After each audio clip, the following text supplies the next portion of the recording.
Today, I want to extend my best wishes to all who are celebrating Norooz in the United States and around the world. On this New Year's celebration, friends and family have a unique opportunity to reflect on the year gone by, to celebrate their time together, and to share in their hopes for the future. 1 year ago, I chose this occasion to speak directly to the people and leaders of the Islamic Republic of Iran, and to offer a new chapter of engagement on the basis of mutual interests and mutual respect. I did so with no illusions. For 3 decades, the United States and Iran have been alienated from one another. Iran's leaders have sought their own legitimacy through hostility to America, and we continue to have serious differences on many issues.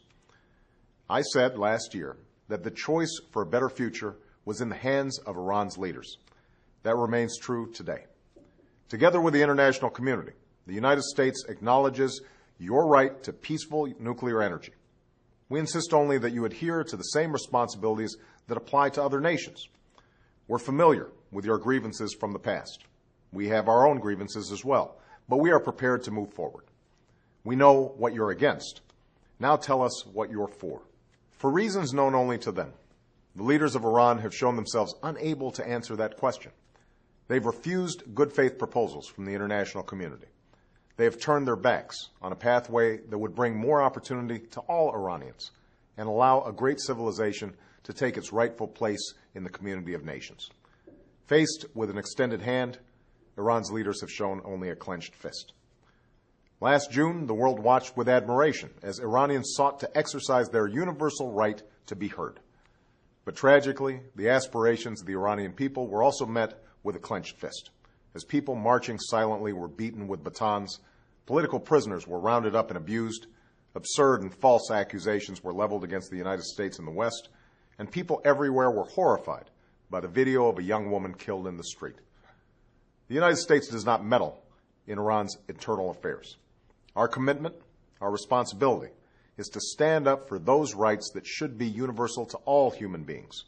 That includes the right to speak freely, to assemble without fear, the right to the equal administration of justice, and to express your views without facing retribution against you or your families.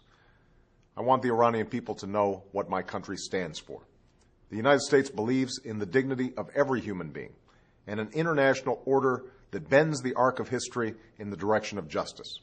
A future where Iranians can exercise their rights, participate fully in the global economy, and enrich the world through educational and cultural exchanges beyond Iran's borders. That is the future that we seek. That is what America is for. That is why, even as we continue to have differences with the Iranian government, we will sustain our commitment to a more hopeful future for the Iranian people.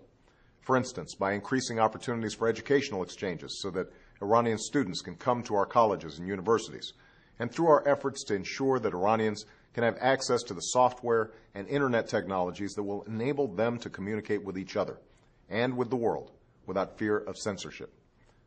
Finally, let me be clear. We are working with the international community to hold the Iranian government accountable because they refuse to live up to their international obligations. But our offer of comprehensive diplomatic contacts and dialogue stands. Indeed, over the course of the last year, it is the Iranian government that has chosen to isolate itself and to choose a self-defeating focus on the past over a commitment to build a better future. Last year, I quoted the words of the poet Sadi, who said, "The children of Adam are limbs to each other, having been created of one essence." I still believe that. I believe it with every fiber of my being.